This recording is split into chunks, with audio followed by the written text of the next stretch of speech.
Hey guys, I'm out for a walk with my little puppy dog Enzo. My wife, yeah, you just heard your name, didn't you? My wife and I picked up this little fellow not too long ago from a breeder in Kentucky.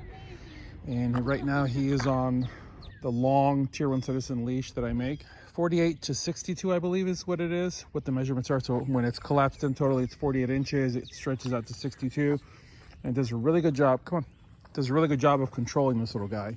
I wanted to show you guys that it's not as terribly long as it comes across on paper, but it gives him the leeway. Nice. Gives him the leeway to, dude, you're supposed to be walking. Come on. Gives him the leeway to move around a little bit if he wants to. But it gives me the control to keep from getting out into the road.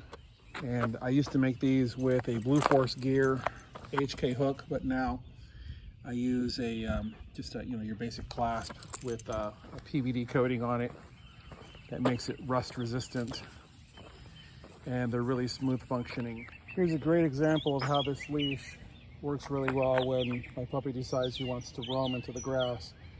The leash is up out of the grass. It doesn't get up underneath his legs.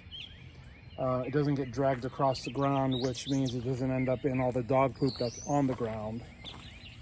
And as I begin to walk, the bungee reminds him he needs to come with me. But if he decides to suddenly yank in another direction, it doesn't pull at my arm and cause any issues. And it reminds him to just constantly keep walking with me. It also means that it doesn't end up underneath his legs and cause that constant limping thing that ends up forcing you to stop and pull the leash out from underneath your dog. And when I stop, if he pulls, you notice how it parked him? I didn't say anything, he just sat. Because the leash has reminded him when it goes tight, it means it's time to stop. I begin moving, he begins moving. I stop. That's it. This leash is training him. Oh, you're a good boy. Oh, you're a good boy. Come on.